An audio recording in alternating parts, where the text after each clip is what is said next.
간호사 국가고시 합격을 위한 대방열림만의 차별화된 최신 출제 경향 완벽 반영, 강의 경력 20년 이상, 전문 베테랑 교수팀, 실제 출제 경향 위주의 단계별 맞춤 교재. 대방열림과 함께한다면 합격할 수 있습니다. 유사상호를 주의하세요. 대방열림. 자, 안녕하세요. 안녕하세요. 네, 자, 간호사 국가고시 중에 지역사회 간호를 담당하고 있는 김희영입니다. 일단 수업 들어가기 전에 공약을 하나 내걸까 합니다. 3가지를 내걸도록 하겠습니다. 자, 공약이 빌공짜가 되려나요? 근데 지키도록 하겠습니다. 자, 첫 번째, 절대 서두르지 않겠습니다. 자, 제가 학교 강의도 하고 있는데 학교에서의 별명이 랩 교수예요. 얼마나 말을 빨리 하냐면 랩하는 것 같대요. 그래서 혹시라도 제가 흥분해서 조금 빨리 막 속도를 빠르게 하면 여러분이 저한테 눈치를 주셔야 됩니다. 좀 천천히 하라고. 그래서 제가 절대로 서두르지 않겠습니다. 그다음에 이제 두 번째. 자, 두 번째는 절대로 욕심내지 않겠습니다. 자, 제가 욕심을 내면 여러분들이 따라오기 정말 벅차더라고요. 우리 솔직히 국가고시 100점이 만점은 아니죠. 그죠? 그러니까 100점이 우리의 목표는 아닙니다. 결국 우리는 그냥 넘어가기만 해. 그래서 분명히 시험 문제 나올 거 뻔히 알지만 너무 힘들어, 외우기가. 암기할 게 너무 많아. 이럴 때는 과감하게 포기하도록 하겠습니다. 결국 낄 때 끼고 빠질 때 빠지고. 그래서 반드시 요거는 좀 만만하니까 외웁시다 라고 하는 꼭 외워두세요. 그리고 이거는 나오지만 우리 포기합시다 라고 하는 거는 과감하게 포기하도록 하겠습니다. 자, 그리고 나면 세 번째, 적어도 제가 맡은 과목으로 여러분이 떨어지는 일이 없도록 노력하겠습니다. 자, 노력하겠습니다. 요게 3개의 공약 제가 반드시 지키도록 할 거고요. 그러면 여러분들은 이제 합격의 문턱으로 다가가게 될 거다라고 약속드리겠습니다. 자, 그 다음에 혹시라도 이게 문제를 이렇게 꼭 공부를 하시다가 궁금한 게 있는데, 질문할 게 있는데 근데 대면으로 질문하면 괜히 좀 그러시더라고요. 그래서 혹시라도 카페가 있나요? 예, 카페 있습니다. 그래서 간호사 국가고시라는 카페가 여기 있습니다. 여기. 그래서 이거를 당연히 가입을 하셔서 100% 활용을 하셔야 됩니다. 그래서 질문을 하시면요, 제가 혹시라도 여러분 밤에 새벽에 공부하실 때 갑자기 궁금한데 새벽에 올리잖아요. 그러면 제 핸드폰으로 띵동 하고 연락이 오게끔 되어 있습니다. 그럼 바로 제가 답변을 드리도록 하겠습니다. 근데 만약에 답변이 없는데, 그러면 제가 분명히 화장실에 있거나 아니면 이동하는 중이거나 하여튼 이럴 겁니다. 그러니까 조금만 참아주시면 24시간을 넘어가진 않을 겁니다. 그래서 분명히 금방금방 답변을 드릴 거다라고 보시면 되고요. 자, 그래서 여러분들이 이제 우리 쪽에 제 과목에 들어오셔서 절대로 후회하는 일이 없도록 노력하도록 하겠습니다.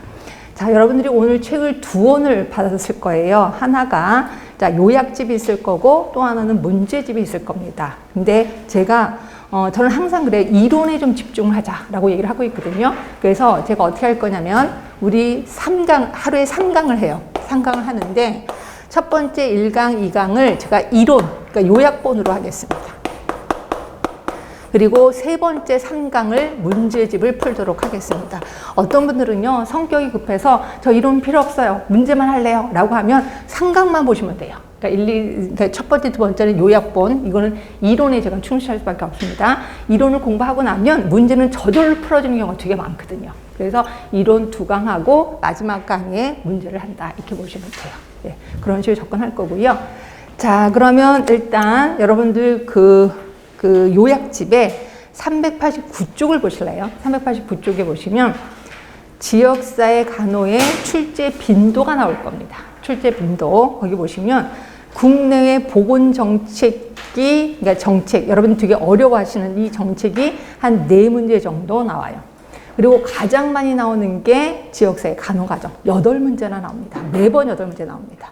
조금 이거는 시간적 투자를 해야 되겠다. 여기서는 제가 양보 안 할 겁니다. 여기서는 절대로 양보 안 하고 이거 다 맞도록 하겠습니다. 8문제. 그 다음에 역학과 질병관리가 5개 또는 6문제가 나오는데 역학 부분을 하면 되게 어려워하시더라고요. 그런데 저 역시 이거는 양보 안 하겠습니다. 왜냐하면 이거 쉽거든요. 말 그대로 산수거든요. 그래서 요거를 못하고 넘어가면 정말 억울해요. 그래서 요것도 제가 포기는 하진 않겠습니다.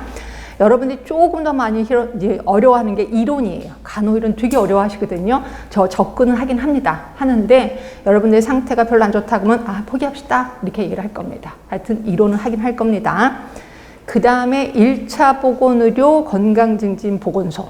특히 우리 학원은 공무원을 만들어내는 학원이기 때문에 이 부분을 조금 더 신경을 쓸 겁니다. 왜냐하면 여러분들이 혹시라도 나중에 공무원이 될 수도 있어서 이 부분을 좀 신경을 써 주실 거고요. 예, 3문제 정도 나옵니다. 그 다음에 산업보건은 항상 한 문제 또는 2문제 정도 나오는데 웬만하면 맞아요. 그래서 이것도 제가 접근해 들어갈 거고요. 그 다음에 학교보건, 보건교육이 점점 출제 빈도가 좀 떨어지고 있긴 하는데 2개가 합해서 3문제 또는 4문제 정도 나옵니다. 근데 이것도 그렇게 어렵진 않을 거예요. 그 다음에 여러분들이 꼭 반드시 알아야 되는 게 모자보건사업, 인구 가족계 이 부분을 좀 알아야 되거든요. 여기 이제 공식이 나옵니다. 그죠? 그래서 뭐 모성 사망률, 모성 사망비 이런 것들이 나오는데 학교에서 교수님들이 그런 거 꼭 외워라 라고 얘기했었을 거예요. 네, 그것도 우리 외울 겁니다. 이것도 할 거고요. 그 다음에 이제 가족간호 얘도 한 문제 또는 2문제 정도 나오는데 얘도 틀리면 안 돼요. 워낙 쉬운 문제들이 나오거든요. 그 다음에 이제 환경이 한 문제 나옵니다. 근데 저 환경은 포기할까 합니다. 왜냐면 이 한 문제를 위해서 굉장히 많은 부분을 외우기가 힘들거든요. 제가 분명히 설명을 드릴 겁니다. 설명을 드리는데 예전에는 이거 외우세요 이렇게 얘기를 했는데 외우란 말은 못 하겠습니다. 하여튼 제가 설명을 드리겠습니다. 자, 그 다음에 지역 간호사업 그래서 여기에 이제 정신 쪽도 나오고 그 다음에 여러 가지 간호사업이 나오는데 이것도 그렇게 어렵진 않는데 제가 시간적 투자는 그렇게 많이 하진 않을 겁니다. 예, 이런 식으로 좀 하도록 하겠습니다. 자, 그러면 제가 잔소리는 이 정도만 좀 할 거고요. 그리고 우리 수업은 50분하고 10분 쉬고 50분하고 10분 쉬는데 제가 50분 딱 땡 하면 금방 쉴 겁니다. 여러분들이 시간 다 되면 괜히 엉덩이도 막 그렇고 빨리 왜 안 끝내줘 그래서 초조해 하는데 걱정하지 마세요. 제가 시간이 딱 되면 바로 강의하다가 자, 조금만 쉬겠습니다. 바로 나갈 겁니다. 그러니까 믿고 따라와 주시면 될 것 같긴 합니다. 자, 그러면 제가 맨 처음에 말씀드린 것처럼 요약본부터 먼저 하겠습니다. 제일 처음 보시면 국가보건의료제도, 국가보건의료 체계 요거 좀 자주 나옵니다. 기억을 해 두셔야 돼. 저는 학교에서 강의할 때 요거를 각인해라, 머릿속에 각인해라 이렇게 얘기를 하고 있거든요. 자, 일단 맨 처음에 맨 밑에가 보건의료 자원의 개발이 나와요. 자원의 개발입니다. 그래서 개발된 자원을 그 다음에 조직화, 자원의 조직화예요. 쓰실 필요는 없을 것 같아요. 거기 있으니까 제목이 있을 겁니다. 자, 그리고 자원을 조직하고 나면 이거를 잘 운영해야 돼. 돈이 필요하겠죠. 재원 들어갑니다. 그리고 관리 또는 행정이라고 표현해요. 관리 또는 행정. 그리고 나면 보건의료 서비스를 전달할 수가 있어요. 이게 5개 제도예요. 결국 이거는 WHO가 제시했는데 니네 나라에서 보건의료 제도를 활용하려면 이 5개는 분명히 갖춰야 돼 라고 표현하고 있어요. 이 5개입니다. 순서대로 자원의 개발, 조직화, 그리고 재원, 관리, 서비스. 예, 그래서 외워두시면 되고 그럼 여러분들은 자원은 뭔데요? 이제 자원에 대해서 들어갈 거예요. 자원이 뭔지. 자원은 4개가 자원이라고 보시면 돼요. 자원. 하나가 뭐냐면 일단 인력이요. 그다음에 2번째는 시설. 그 다음에 3번째는 장비 및 물자. 그 다음에 4번째는 보건의료와 관련된 지식까지. 요걸 우린 자원이라고 표현하고 있습니다. 자원하면 무조건 4개입니다. 그러니까 이건 그냥 외우셔야 돼.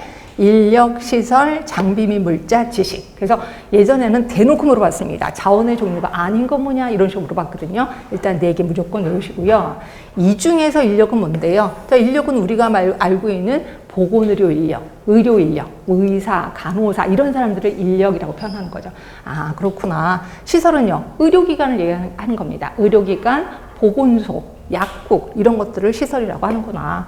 그리고 장비는 뭐 보건의료와 관련된 장비 많잖아요. 굉장히 돈 비싼 거 있을 거고 보건의료와 관련된 지식까지. 요거를 우리 자원이라고 표현합니다. 머릿속에 기억하시는 게 좋습니다. 자, 일단 거기 보시면 책을 보시면 자원의 개발 해놓고 인력, 시설, 장비 및 물자, 지식 얘기했습니다. 이거 외우시라고 얘기했습니다. 자, 그리고 나면 자원의 바로 위에 동그라미 2번에 자원의 조직화 또는 배치라고 되어 있는데 자원의 조직화 요거 조금 들어가겠습니다. 줄은 조금 이따 칠게요. 줄은. 자, 제가 이제 자원에 대해서 얘기는 했고요. 우리 자원에 대해서는 나중에 법규 시간에도 배우실 거예요. 의료법에서 의료 인력 그럼 다 배우실 거거든요. 아, 그 인력을 얘기하는구나. 기억해 두시면 되고 자원의 조직화 들어가겠습니다. 자원의 조직화는 어느 쪽을 보시면 되냐면 제가 책을 왔다 갔다 할 거예요. 자, 390쪽에 보건의료기관이 있어요. 그거를 얘기하는 겁니다. 이게 자원의 조직화입니다. 자원의 조직화는 우리 그래 크게 합시다. 일단 국제 조직이 있고요. 국제 조직, 그다음에 국내 조직이 있어요. 자, 우리 보건과 관련된 국제 조직 하면은 뭐가 있을까요? 혹시 배우셨나요? WHO라는 거 배우셨나요? WHO? 네, 배우셨을 거예요. 자, 그리고 국내 조직은 다시 크게 둘로 나뉘거든요. 어떻게 나누냐면 중앙 조직이 있고 중앙 조직, 그다음에 지방 조직이 있어요. 자, 보건과 관련된 중앙조직 혹시 알고 계시는 거 있을까요? 중앙조직, 보건 관련된 혹시 보건복지부라고 들어보셨어요? 네, 맞아요. 이 보건복지부가 여기 떡하니 있습니다. 그러면 보건과 관련된 중앙조직은 보건복지부만 있나요? 죄송하지만 아니에요. 또 있어요. 또 뭐가 있냐면 행정안전부도 있어요. 행안부라고 표현합니다. 행정안전부. 그 다음에 또 있어요. 학교 부속 병원들이 있을 거예요. 학교 부속 병원은 교육부 소속입니다. 교육부도 관련이 돼 있어요. 교육부. 이런 거는 외우라는 게 아닙니다. 그냥 한번 보시라는 겁니다. 자, 일단 교육부도 있고요. 그 다음에 환경과 관련된 건 또 환경부가 합니다. 환경부가. 자, 그리고 우리 산업보건도 배우잖아요. 학교에서. 산업은 고용노동부가 하고 있습니다. 고용노동부. 자, 이렇게 보건과 관련된 중앙조직이 이렇게 많아요. 그래서 우리 이걸 뭐라고 하냐면 중앙조직이 다원화되어 있다 이렇게 표현해요. 자, 다원화가 돼서 좋다 나쁘다? 나쁘다. 왜? 이거는 내 일 아니야? 네 일이야? 서로 미루기 바쁘다는 거죠. 그렇죠? 그런데 이런 얘기도 들어보셨을 거예요. 보건과 관련된 조직이 이원화되어 있다 이런 얘기도 들어보셨을 거예요. 맞아요. 저 이원화되어 있다는 소리 들어봤어요. 자, 그럼 이 중에서 제일 중요한 두 개의 조직이 있다는 거죠. 그것만 딱 띄어서 이원화되어 있다 이렇게 표현합니다. 그 중요한 조직이 뭐예요? 보건복지부, 행안부죠. 그래서 이걸 이원화되어 있다라고 표현하는 거예요. 그렇죠? 자, 그런데 그럼 지방조직은 뭐가 있는데요? 자, 지방조직은 이건 법규에서도 배우실 건데 지방조직에서 제일 높은 게 시도조직이에요. 시도. 이 서열은 좀 알아두시는 게 좋습니다. 시도 밑에 뭐가 있냐면 시군구가 있어요. 시군구. 어떤 분은 이것도 모르시더라고요. 시도의 시하고 시군구의 시하고 잘 모르겠는데요. 왜? 우리는 간호에만 신경 썼거든요. 세상 사는 얘기는 잘 모르거든요. 자, 시도의 시는 서울특별시를 얘기를 해요. 그런데 시군구의 시는 안양시, 용인시 조그만 시예요. 그렇죠? 그래서 시군구, 얘는 구청장. 이게 보시면 돼. 그래서 서울이 시도구, 시군구입니다. 그리고 그 구청 안에 보건소가 있어요. 여러분 학교 다니셨을 때 보건소 실습 다니셨나요? 예, 코로나 때문에 못 다니셨나요? 네, 실습 갔을 거예요. 대부분 구청 안에 보건소가 있어요. 그렇죠? 보건소가 있고 그 밑에 보건지소가 있어요. 보건지소. 서열에 이렇게 있는 겁니다. 그리고 보건지소랑 같은 레벨이 건강생활지원센터라고 있어요. 다 우리 법규에서 배우실 거예요. 건강생활지원센터. 그리고 그 밑에 보건진료소가 있어요. 보건진료소. 자, 요거는 상식이긴 하는데 보건소, 보건지소, 건강생활지원센터는 백그라운드가 되는 법이 지역보건법이에요. 지역보건법. 그래서 우리는 법규에서도 배우실 거야. 이건 지역보건법. 그런데 비해서 보건진료소는 백그라운드가 되는 법이 농특법이에요. 농특법. 그래서 예전에 우리 지역사회에서 이렇게 나온 적 있었어요. 다음 중 배경이 되는 법이 다른 하나는 뭐냐? 이렇게 시험 문제가 나온 적 있었거든요. 그건 뭐예요? 보건진료소죠. 보건진료소만 농어촌 특별조치법이야. 나머지는 모두 지역보건법이다. 이렇게 보시면 돼요. 하여튼 서열이 이렇게 되어 있습니다. 자, 제가 물어보고 싶은 거. 그러면 지방하고 중앙조직이 연결돼 있을 거 아니에요? 그러면 시군구청장, 이렇게 돼 있습니다. 보건소장은 구청장의 지휘감독을 받는다. 이렇게 표현해요. 서열이 이러니까. 또는 보건소장은 시도지사의 지휘감독을 받는다 해도 맞아요. 서열이 이러니까. 그렇죠? 그러면 시도하의 위, 중앙조직은 보건복지부랑 연결되어 있을까요? 행안부랑 연결되어 있을까요? 이거 아시는 분? 자, 이렇게 분명히 두 개가 양쪽으로 하진 않을 거예요. 분명히 서열에 있을 겁니다. 어느 소속일까요? 보건복지부 소속일까요? 행안부 소속일까요? 혹시? 보건복지부 소속 같잖아요. 우리 맨날 보건복지부 배우니까 안타깝게도 아니에요. 행안부 소속입니다. 행안부 소속이에요. 그래서 행안부 우리는 아버지 같은 역할을 한다 이렇게 표현해요. 그리고 보건복지부는 엄마 같은 역할을 한다 이렇게 표현해요. 그래서 우리는 부모님이 다 계세요. 부모님이 다 계시니까 좋은 거 아니에요? 그러니까 나쁜 거죠. 왜? 자, 보세요. 행안부는 아버지 같은 역할을 하는데 두 가지 권력을 갖고 있어. 뭘 갖고 있냐면 예산권과 인사권을 갖고 있어요. 돈이 있다며 돈. 그죠? 돈줄을 갖고 있다는 거죠. 인사권, 우리를 뽑아준단 말이에요. 행안부가. 그러면 도대체 보건복지는 무슨 역할을 하는데? 엄마 같은 역할이요. 엄마 같은 역할, 잔소리만 하는 거예요. 일명 사업감독권이라고 표현합니다. 사업감독권. 자, 이런 거죠. 엄마가, 이제 보건복지부가 이러는 거죠. 야, 너 대학생이나 돼갖고 옷이 그 꼴이 뭐야? 옷 좀 사 입어. 근데 돈은 없대요. 엄마, 나 옷 사 입게 돈 줘. 그때 내가 돈이 어딨어? 네 아빠한테 달라고 그래? 이렇게 얘기하는 거죠. 그럼 우리 주로 행안부 장관한테 가서 저 우리 옷 사 입으려고 그러는데 돈 좀 주세요. 행안부 장관이 그놈의 옆편에 미친 거 아니야? 돈이 어딨어? 막 이렇게 얘기하는 거죠. 둘 사이는 굉장히 나쁘다고 보는 거예요. 결국 보건복지부가 사업하라고 잔소리를 해요. 이런 사업해. 돈 없이. 그러면 예산은 우리가 가서 찾아내야 된다는 거죠. 그럼 행안부가 돈 주겠습니까? 돈 없다 그러겠죠. 그래서 현장에 사업하기가 정말 힘든 게 우리 보건소 식구다라고 보시면 돼요. 그래서 보건소는 행안부 장관을 아버지라고도 부르지 못해. 마치 홍길동 같은 존재다. 이렇게도 표현하고 있습니다. 그래서 혹시 구청에 가면 보건소가 앞에 있어요? 뒤에 있어요? 보신 적 있으세요? 구청 안으로 들어가서 보건소 어디예요? 라고 하면 대놓고 앞에 있어요. 저 뒤로 돌아가서 이렇게 표현해요. 뒤로 돌아가세요. 그러니까 드러내놓고 싶지 않은 자식이구나 이렇게 생각하시면 됩니다. 하여튼 이겁니다. 그래서 실선 이렇게 되는 겁니다. 그럼 보건복지부는 점선이에요. 사업 감독권을 갖고 있다. 자, 요거 되게 중요합니다. 행안부는 인사권, 예산권을 갖고 있고, 그리고 보건복지부는 사업 감독권을 갖고 있다. 요거는 머릿속에 좀 기억을 해두시면 되고, 요 서열도 머릿속에 좀 기억을 해두시면 됩니다. 자, 요게 우리 책에 390쪽에 있을 거예요. 자, 390쪽에 보시면 여러분은 요것만 하셔도 돼요. 제가 칠판에 써드린 건 그냥 이해를 위해서 다 써드린 거니까. 행안부 바로 밑에 실선, 시도, 그리고 시군구 바로 안에 보건소, 보건지소, 건강생활지원센터, 그리고 보건진료소. 여기다가 좀 표시를 해주시는 게 좋죠. 보건소, 지소, 건강생활지원센터는 무슨 법? 지역보건법. 그죠? 그리고 보건진료소는 무슨 법? 농특법. 그래서 법의 백그라운드가 다르구나. 기억해 두시면 되고. 그리고 이거는 실선입니다. 자, 실선 바로 옆에 보시면 있을 거예요. 직접 통제, 조직, 인사권, 예산권이 있다라고 옆에 써 있을 겁니다. 그렇죠? 자, 그리고 보건복지부하고 연결된 거 보세요. 점선입니다. 점선. 자, 점선 보이시나요? 사업감독권이라고 표시되어 있을 겁니다. 예, 그렇게 해서 이 두 개 외우시라고 얘기를 했고요.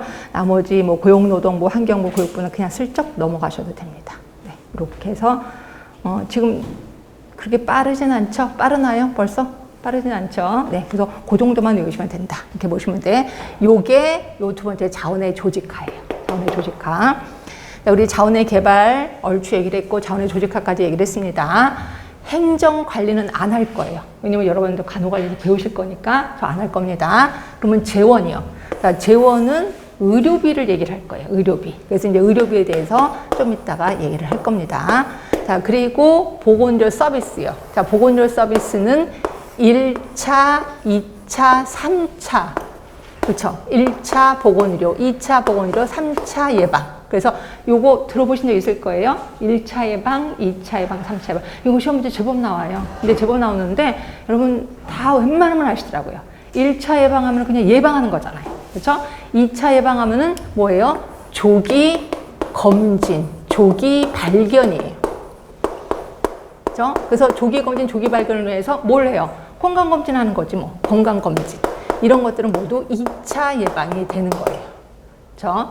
그리고 또 지금 있는 질병을 뭐 치료해 주는 거 이런 것도 모두 2차 예방이 되는 거죠. 그런데 비해서 3차는 재활이 해당이 되는 거죠. 그래서 이거는 시험 문제 매번 나와도 틀리시는 분 진짜 없더라고요. 그래서 여러분들 그냥 1차 예방, 2차 예방, 3차 예방 이런 식으로 좀 알고 계시면 될 것 같아요. 자, 이렇게 해서 좀 뭐에 대해서 했냐면 다시 앞으로 오셔서 389쪽에 오셔서 보건의료 제도, 보건의료 체계에 대해서 WHO가 얘기한 거 5개. 다시 한번 부탁합니다. 요 5개는 외워라. 각인을 해라. 이 중에서도 자원 4개라는 것도 머릿속에 기억하시고 자원의 조직화로 들어가시면서 보건복지부, 행안부 각각 하는 일을 좀 신경 쓰자라고 표현했습니다. 그거 말고도 거기 지금 배운 게 그 그림 2번에 국가보건당국 조직, 여기 이제 조직도 아까 조금 전에 배웠던 겁니다. 그리고 그 밑에 보험 프로그램, 지금 뭐를 보고 있냐면 389쪽 보고 있습니다. 389쪽에 가운데 보건의료 제도의 동그라미 2번을 보고 있습니다. 보험 프로그램, 기타 정부기관, 비정부기관, 이런 것들이 모두 자원의 조직화에 들어가는구나. 기억해 두시면 되고, 그 다음에 옆에 4번에 가시면 경제적 지지, 저는 재원이라고 표현했는데 공공재원, 고용주, 이런 것들이 여기 들어가는구나. 그다음에 관리, 관리는 이제 간호관리 교수님한테 배우실 거예요. 지도력 의사, 이런 걸 얘기하네. 그리고 맨 꼭대기에 3번에 자 1차, 2차, 3차. 자, 1차는 예방 중심이고 2차는 치료 중심. 그렇죠? 그리고 제가 뭐라고 했어요? 조기 검진 들어간다라고 표현했고요. 3차는 재활. 그런데 건강진진을 따로 띄웠는데 솔직히 1차 예방 안에 건강진진이 들어갑니다. 그러니까 여러분들은 1차 예방 안에 건강진진도 집어넣으세요. 그렇게 해서 알고 계시면 좋을 것 같긴 해요. 그래서 우리 보건의료 제도 좀 끝이 났고요. 그 다음에 사회보장제도는 좀 이따 할게요. 자, 들어가시면 진료비 보상제도. 이거 여러분들 엄청 많이 배우셨을 거예요. 진료비 지불보상제도. 그러니까 의사한테 돈을 주는데 어떻게 돈을 주느냐. 그게 이제 진료비 지불보상제도입니다. 크게 사전 결정 방식이 있고 사후 결정 방식이 있어요. 사전 결정 방식이라는 건 뭐냐면 의사가 의료 행위를 하기 전에 이미 돈이 결정이 된 거야. 이게 사전 결정 방식. 사후 결정 방식은 의사가 행위를 하고 나서야 돈이 결정이 되는 거죠. 대표적인 게 뭐가 있냐면 행위별수까지예요. 그래서 사후 결정 방식은 행위별수까지. 그러면 여러분들이 의사라면 행위를 많이 할 것 같아요? 조금 할 것 같아요? 많이 해야 수입이 들어오죠. 그렇죠? 결국 사후 결정 방식은 의료비가 끝도 없이 올라가겠구나라고 보시면 돼요. 그런데 비해서 사전 결정 방식은 의료비가 그렇게 올라가진 않을 거다라고 보시면 되는 거죠. 그렇죠? 자, 이 중에서 행위별수까지 제가 설명 따로 안 드려도 다 아시죠? 그렇죠? 행위 하나하나마다 가격을 매겨서 돈을 주는 건데 행위 하나하나뿐이 아니라 약값도 한 알당 가격을 매기는 거예요. 그렇죠? 우리나라가 행위별수까지인 건 아실 거예요. 자, 그러면 좋은 점도 있고 나쁜 점도 있는데 좋은 점은 뭐예요? 의료의 질은 굉장히 좋을 거예요. 의사가 굉장히 많은 행위를 하려고 할 겁니다. 그러면 나쁜 점은요? 의료비가 끝도 없이 올라가겠네 라고 감이 잡히실 겁니다. 그러면 읽으면서 해볼게요. 자, 방식. 제공된 의료 서비스의 단위당 가격에 서비스 양을 곱한 만큼 보상하는 거야. 내가 한 반을 꼬맸어. 10반을 꼬매서 한 반을 꼬매는데 얼마? 곱하기 10번 꼬매서 10을 곱하는 거죠. 이렇게 해서 돈을 받는 것이라고 보시면 되고요. 자, 장점 보세요. 의료 서비스의 양과 질이 올라갈 겁니다. 엄청 질이 좋을 겁니다. 양도 좋을 겁니다. 그리고 의료인들의 재량권 확대. 의료인이 하고 싶은 대로 해요. 환자 다리를 자르고 싶으면 자르고 다리를 붙이고 싶으면 붙이고 자기 마음대로 합니다. 자, 밑에 보시면 가장 현실적이에요. 전 세계적으로 가장 많은 게 행위별수까지. 자, 의사와 환자 간의 관계가 원만하대요. 이거 이해되세요? 의사랑 환자 간에. 그럼 누구는 안 좋은데? 혹시 우리나라 공단이라고 아세요? 네, 나중에 사회보험 하면서 우리 공단 아시죠? 공단이 있고, 그 다음에 여기 가입자가 있고, 그 다음에 여기 의료기관이 있어요. 의료기관이 의사가 막 행위를 많이 해요. 그러면 이 공단이 자꾸 깎으려고 해요. 그래서 누구랑 사이가 안 좋으냐면 의사하고 공단은 사이가 안 좋아요. 엄청 안 좋아요. 그런데 우리 가입자, 우리 환자하고 의료기관의 사이가 되게 좋아요. 왜 좋은 줄 아세요? 의사가 굉장히 꼼꼼하게 꼬매줘요. 한번 대강대강 꼬맬 것도 여러 번 꼬매. 그럼 우리는 속으로 이렇게 생각해요. 저 의사가 돈 벌라고 이렇게 많이 꼬매는 거 아니야? 이런 게 아니라 의사가 친절하다 이렇게 생각한단 말이에요. 그렇죠? 그리고 그래서 저희가 우스갯소리를 해요. 환자를 한번 끌어안는데 수가가 매겨지면 끌어안다 못해 완전 끼어 안을 거다 이렇게 얘기를 하고 있거든요. 그래서 요거 의사와 환자 간의 관계는 엄청 좋아요.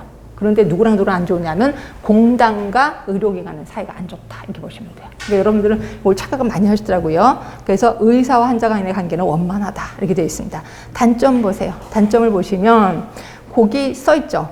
의료비 지급에서 두 번째 점땡입니다. 의료비 지급에서는 과잉 진료를 막기 위해서 심사, 감사 또는 기타 방법으로 동원하게 돼서 행정적으로 복합적인 문제가 발생한다. 이게 이제 공단이 계속 심사를 하는 겁니다. 그리고 감사도 하는 거고. 그렇죠? 그래서 사이가 나쁘다라고 보시면 되고. 자, 이러다 보니까 그 밑에 거기 써 있네요. 의료인과 보험자 간의 갈등 요인을 소지하고 있다. 이때 보험자는 공단을 얘기하는 거거든요. 그래서 공단과 의료인은 갈등 요인을 갖고 있다. 자, 예방보다는 치료에 중심할 수밖에 없습니다. 예방하면 돈이 안 되거든요. 그래서 의사들은 꼭 하는 말이 조금만 기다려 봅시다. 맨날 이런 얘기를 합니다. 그냥 아파야 돈이 된다는 거죠. 요게 행위별수가제. 그리고 상급병원으로 후송 안 합니다. 왜? 내 환자를 상급종합병원에 보내면 환자를 뺏기는 거잖아. 그래서 내가 다 끌어안고 있다라고 보시면 돼요.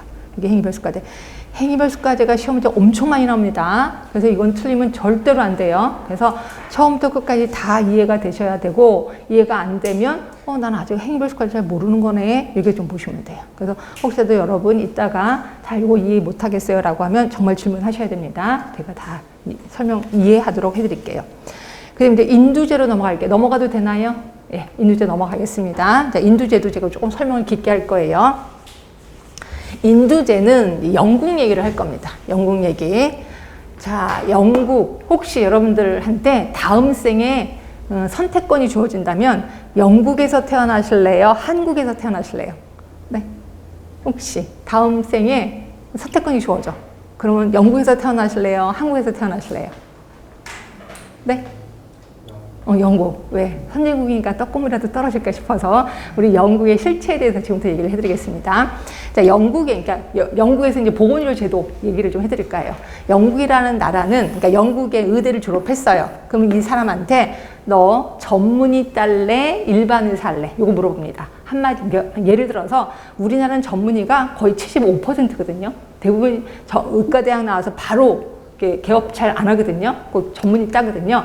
근데 영국에서는요, 5명만 전문이야. 전부 다 일반이에요. 그렇죠? 그러면 저는 일반 의사 하렵니다. 이렇게 얘기를 해요. 그 일반 의사 한다는 건 개업을 한다는 거죠. 어느 지역에 가서 개업할래? 이것도 물어봐요. 그래서 저는 A라는 곳이 제 고향이니까 그곳에 가서 개업하렵니다. 라고 얘기를 하잖아요. 그 A라는 도시에 의원 건물은 아니고 조그만 의원이 하나 있어요. 그러니까 내가 따로 돈을 내서 의원을 세우지 않아도 되는 거예요. 그렇죠? 근데 거기 안에 들어가면 환자 명단도 이미 있어요. 3,500명의 명단이 있어요. 그럼 나는 3,500명만 이렇게 관리를 하면 되는 거예요. 그래요. 근데 이 영국은요, 진짜 병원에 가면 돈 한 푼 안 냅니다. 돈 한 푼, 큰 종합병원에 가도 돈 한 푼 안 내요. 그러니까 국민들은 돈 한 푼도 안 내고 의료기관을 이용할 수 있거든요. 그럼 이런 모든 것들은 다 세금으로 이루어지는데, 그럼 의사들은 돈을 누구한테 받아? 환자한테 못 받으면 국가로부터 돈을 받아요. 어떻게 받냐면 한 명당 얼마 단가가 있습니다. 3,500명. 그래서 이렇게 나온 돈을 국가부터 받는 거예요. 그렇죠? 여기까지는 괜찮아요. 환자한테 돈을 받든 국가한테 돈을 받든 받으면 되는 거니까. 그렇죠? 그런데 문제는 여기서 사용하는 소모품들이요. 자, 소모품 예를 들어서 환자한테 주는 약 또는 환자를 드레싱 해주는데 소독약 이런 거 모두 다 누구 돈이야? 의사 돈이야. 그러니까 의사가 사서 그거를 환자한테 줘야 돼. 그러면 환자가 와서 저 감기약 주세요 라고 하면 줘요, 안 줘요? 안 주지. 먼저 내 돈인데. 그래서 뭐라 그래요? 감기 처방전이 뭔지 아세요? 사과줄 줄 하나야. 나가서 사 먹으세요. 이게 처방전이죠. 말도 안 되는 거죠. 이러다 보니까 우리나라 사람들이 영국에 가면 정말 힘들대요. 왜냐하면 이제 제가 알고 있는 분이 영국에 살고 계시는데 아이가 온몸에 물집이 생긴 거예요. 난리가 났죠. 수도가 막 물집이 생기니까. 그래서 애를 들쳐업고 이제 그 담당 의사거든요. 담당 의사한테 갔대요. 갔더니 또 의사 보더니 수두입니다 이러더래요. 그렇죠. 제가 봐도 수두예요. 그래도 어떻게 좀 약이라도 좀 먹어야 되겠다 이렇게 했더니 의사가 가라 그러더래요. 그래서 아니 수두인데 왜 약을 안 주세요? 그랬더니 의사 하는 말이 수두인데 왜 약을 먹어요? 아프면 되지? 이런 거예요. 그러니까 결국 그 병이 뭐라는 걸 알면 아프면 된다는 거죠. 약을 먹을 필요가 없다는 거죠. 그래갖고 의사 멱살을 잡고 싸웠다 이렇게 표현하고 있습니다. 그렇죠? 이게 영국이에요. 다시 한번 물어볼게요. 영국에서 태어나실래요? 한국에서 태어나실래요? 한국이 좋습니다. 한국이. 단 조건이 돈이 많으면 한국이 좋다 이렇게 보시면 돼요. 근데 영국 같은 데는 돈이 없어도 국가가 다 해주니까 괜찮습니다. 하여튼 이거예요. 자, 그래서 사람 머리수대로 돈을 준다 그래서 이걸 인두제라고 표현하고 있습니다. 그래서 인두제가 나오는 거예요. 그렇죠? 자, 그럼 봅시다. 인두제. 자, 등록된 환자 또는 주민수에 따라 일정액을 보상받는 방식, 이게 인두제입니다. 일단 진료의 계속성이 증대돼요. 왜냐면 이 의사한테 내 이름이 있으면 계속 그 의사한테 진료를 받아야 되거든요. 그래서 비용이 상대적으로 저렴해요. 그러니까 의사가 알아. 내 몸을 알아. 그래서 내가 뭐라고 얘기하면 아, 저 사람 또 아프네. 괜찮아. 그냥 아프세요. 이렇게 얘기를 하거든요. 이러다 보니까 상대적으로 비용이 저렴할 수밖에 없는 거고, 치료보다는 예방에 관심을 두겠죠. 그렇죠? 예방에 신경 써야지. 왜냐면 치료하려면 돈 많이 드니까 예방에 관심을 둘 겁니다. 그리고 의료 남용 줄일 수 있어요. 맞죠? 행정적 업무 절차가 간편해. 뭐에 비해서? 행위별수까지에 비해서. 행위별수까지는 일일이 다 이거를 기호를 붙여서 위로 올리거든요. 그 돈 받아내려고. 근데 여기는 그냥 1인당 얼마? 그러니까 행정적으로 간편할 수밖에 없어요. 자, 의료인의 수입이 평준화되죠. 모든 의료인이 다 똑같은 돈을 받게 되는 거죠. 자, 단점 보세요. 감이 잡히시나요? 서비스량이 최소화됩니다. 맞죠? 의사들이 잘 서비스를 안 하려고 합니다. 그리고 툭하면 고위험, 고위비용 환자를 의뢰해요.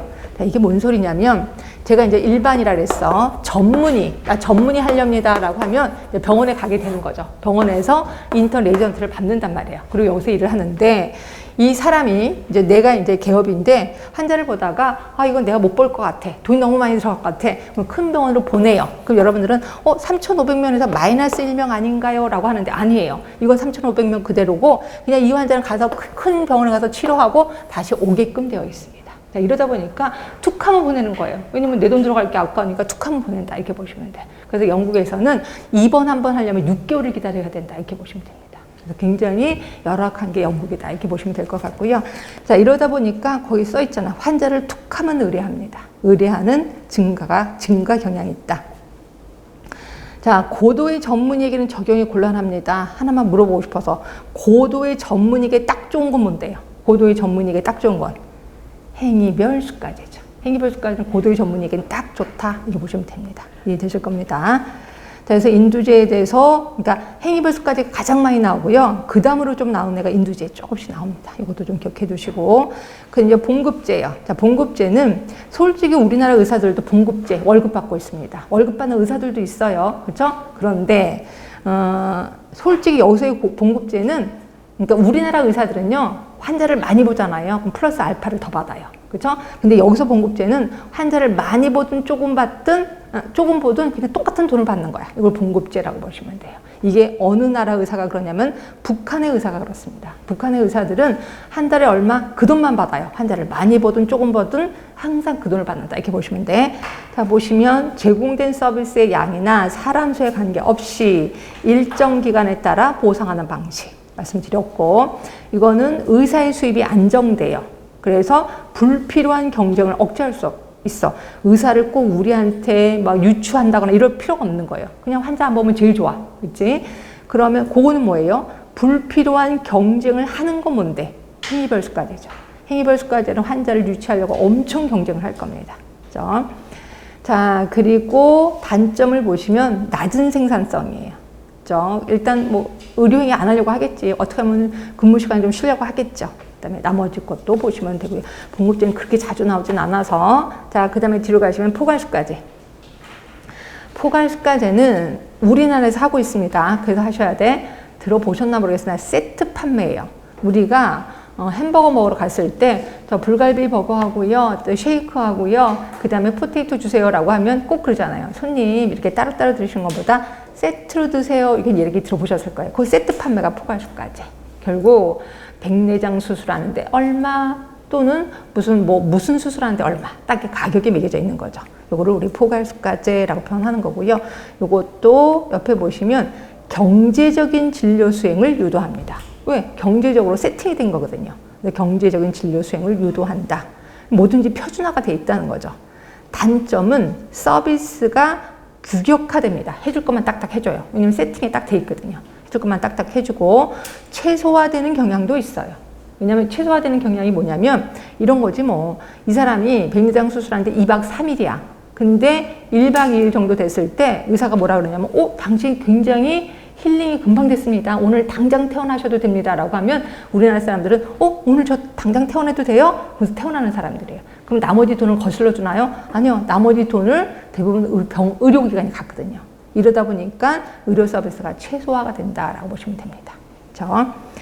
자, 그리고 총괄계약제, 총액계약제가 있는데 요거는 독일에서 만들어지고 있거든요. 독일. 자, 요것도 잘 나오진 않는데 요것도 한번 설명만 드리도록 하겠습니다. 자, 조시면 안 돼요. 졸면 점점 이 분위기에서 넘어가게 돼. 그러니까 졸린다. 그럼 좀 뒤에 일어나셔서 왔다 갔다. 카메라 때문에 안 되겠구나. 좀 옆으로 좀 카메라 없는 데로 좀 왔다 갔다 하시면 돼요. 왜냐면 졸면요. 이 타임을 놓쳐지면 그러면 계속해서 졸려요. 그렇죠? 우리 이제 비싸게 여기 주고 왔는데 졸면 안 되죠. 우리 총괄계약제 독일은 그 우리나라는 공단이라고 해서 하나밖에 없는데 독일은 조합이라는 게 있어요. 조합이 천여 개가 있어요. 천여 개가 있는데 어느 조합이든지 꼭 그 나라 국민이면 들어야 돼. 근데 그 조합마다 달달이 내는 보험료가 제각기 달라요. 근데 나는 돈이 없으니까 제일 싼 조합에 들었다고 합시다. 그럼 요 조합에 돈을 보험 조합을 들어요. 들고 달달이 여기다 보험료를 내고 그 다음에 내가 아프면 요 조합이랑 계약을 맺은 병의원이 있어요. 그 병의원에만 가야 돼. 다른 병원에 못 가야 돼. 그렇죠? 그래서 이거를 그건 총괄계약제는 뭔데 요 조합하고 병의원 대표자가 1년에 한 번씩 만나서 계약을 해요. 이거를 우리 총괄계약제 또는 총액계약제라고 표현하는 거예요. 그러니까 이러다 보니까 의사 입장에서는 돈을 이미 받았단 말이에요. 그렇죠? 그럼 환자가 오면 잘해줄까 안 해줄까?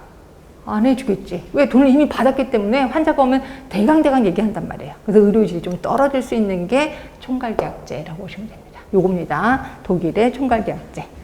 자, 보겠습니다. 지불자 측과 조합을 얘기하는 거죠. 진료자 측이 진료보수 총액의 계약을 사전에 체결하는 방식. 주로 독일에서 시행한다라고 표현했고, 자, 여기 옆에 보시면 과잉 진료에 대한 자율적 억제 가능. 그래서 거기 이미 의사들이 계약금을 받았기 때문에 자기네 스스로 과잉 진료를 하지 않습니다. 돈을 이미 받았기 때문에. 그래서 자율적으로 억제한다라고 되어 있는 거고요. 그 다음에 매년 진료비 계약을 둘러싼 교섭의 어려움으로 의료 제공 혼란을 초래할 우려가 있다. 그래서 1년에 한 번씩 계약을 하는데 요번 달이 계약하는 달이야. 그랬을 때 환자가 오면은 이거보다 좀 더 많이 받을 수 있는데 이러면서 환자를 대강 치료하게 되는 거죠. 하여튼 교섭이 좀 어렵다라고 보시면 됩니다. 자, 그 다음에 상대가치 수가제요. 자, 상대가치 수가제도 우리나라에서 하는 겁니다. 자, 이거는 기본이 행위별 수가제가 기본인데 행위 하나하나마다 가치를 매기는 거예요. 자, 예를 들어 제가 의사인데 근무 중에 맹장 수술을 했어요. 그리고 새벽에 응급으로 맹장 수술을 했어요. 어떤 게 가치가 있어요? 똑같은 맹장 수술인데 어떤 게 더 가치가 있어요? 응급이 더 가치가 있죠? 그래서 여기는 1.2배를 해주는 거예요. 그리고 이거는 근무 중에 하는 거잖아. 0.8배를 해주는 거죠. 그래서 이걸 상대가치 수가제라고 표현하고 있습니다. 가치를 매기는 거예요. 그렇죠? 자, 그러면 전체 의료비는 올라갈까요? 떨어질까요? 전체 의료비는. 똑같을래나요? 아니에요. 왜? 응급은 그렇게 많지 않거든요. 그래서 전체 의료비는 좀 떨어지고 있다라고 보시면 됩니다. 그래서 항상 제일 의료비가 높은 게 행위별 수가제. 그 다음으로 만들어진 걸 자꾸 의료비를 깎으려고 한다라고 보시면 돼요. 결국 우리나라에서 하고 있는 지불보상제도는 3개예요. 행위별 수가제, 그 다음이 뭐예요? 포괄수가제, 또 하나가 상대가치 수가제. 이 중에서 시험 문제는 행위별 수가제가 엄청 많이 나온다. 그래서 기억해 주시면 돼요. 그래서 각각 특징에 대해서 장점, 단점에 대해서 신경을 써주셔야 돼. 대부분 그걸 물어보는 시험 문제가 좀 나오거든요. 그래서 행위별 수가제의 장점이 아닌 건 뭐냐, 뭐 이런 식으로 나온단 말이에요. 좀 기억을 해 두시면 되고요. 자, 그 다음에 우리 존 플라이에 대해서 조금만 좀 하도록 하겠습니다.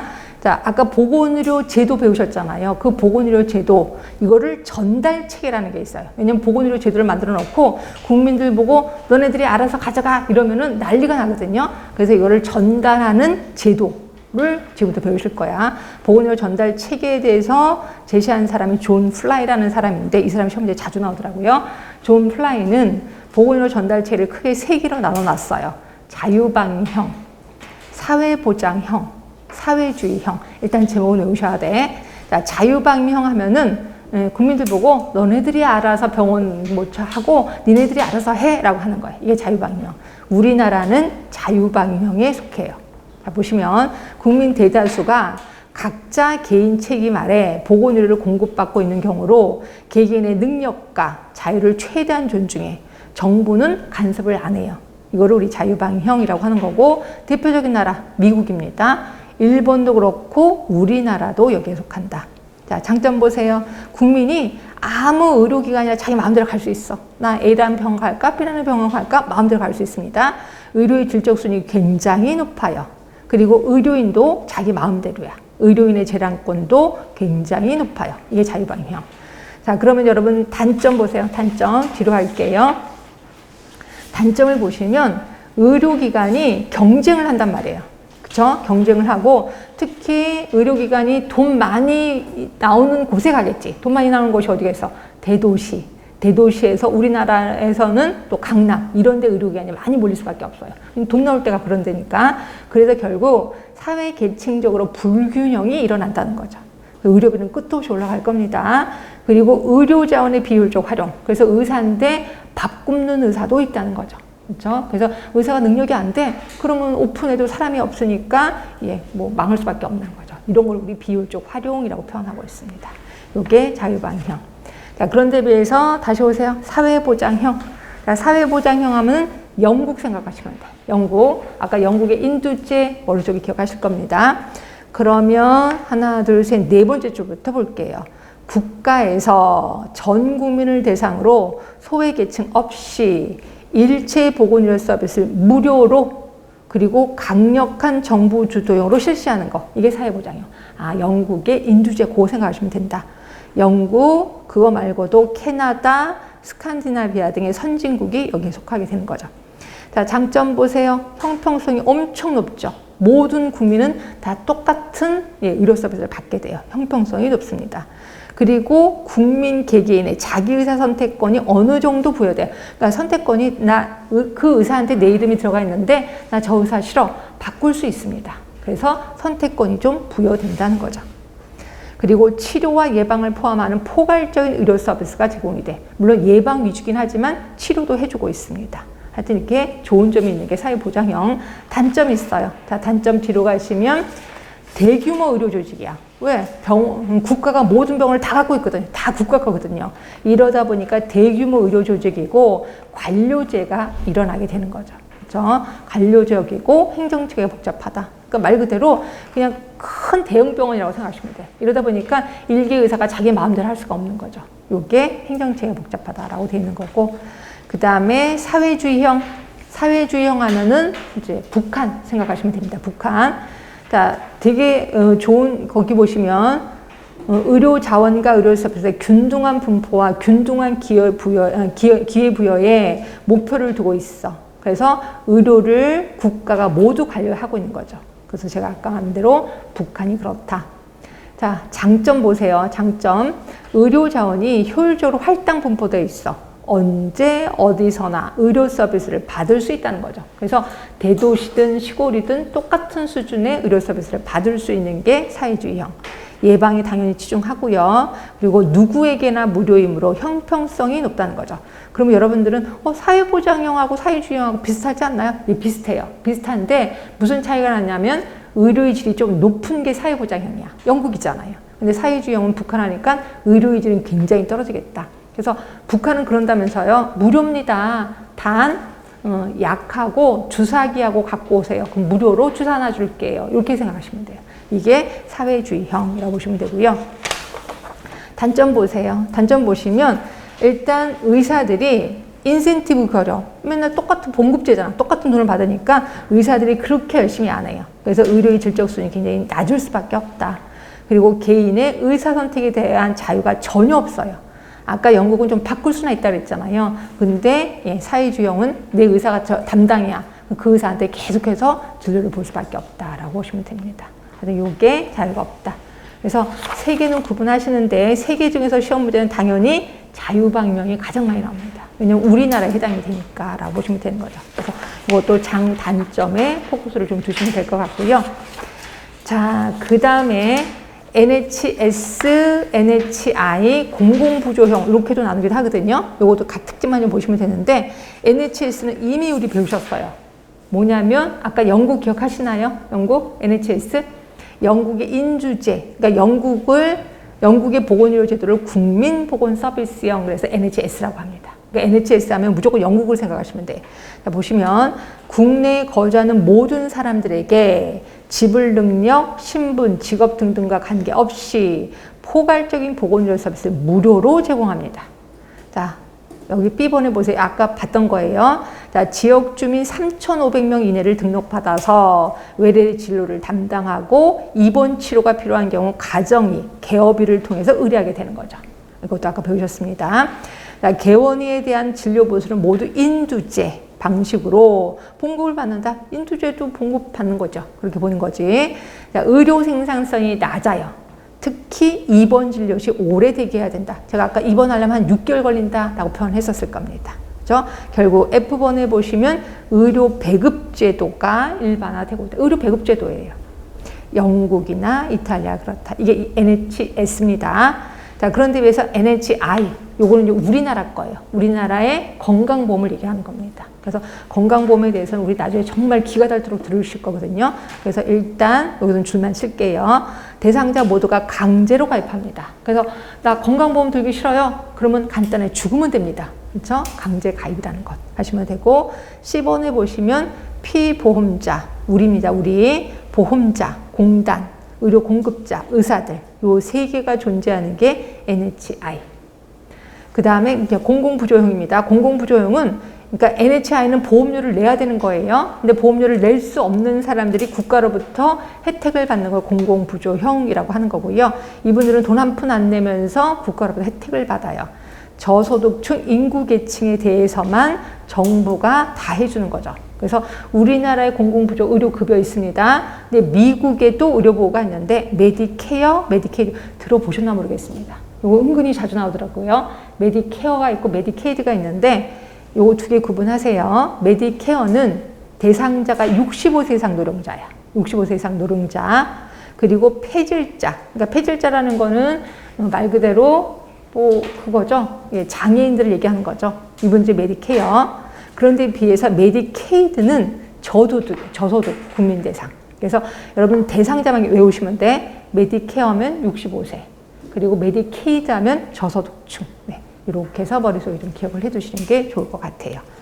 예, 이렇게 해서 우리 NHS, NHI 다 배우셨고, 다시 한 번만 볼게요. 지금 우리 보건의료 전달 체계를 하고 있었습니다. 특히 존 플라이가 제시한 보건의료 전달 체계, 자유방임형, 그 다음에 사회보장형, 사회주의형. 이 중에서 자유방임형을 좀 기억하자라고 표현했고, 그 다음에 NHS, NHI 공공부조형 있었습니다. 이 중에서 시험 문제는 NHS가 은근히 자주 나옵니다. 그래서 NHS, NHI는 워낙 우리나라에 해당되기 때문에 이건 나중에 가면 정말 눈 감고도 답을 고르실 거예요. 예, 그렇게 해서 보시면 될 것 같고요. 조금만 쉬셨다가 이제 사회보장제도로 좀 들어갈까 합니다.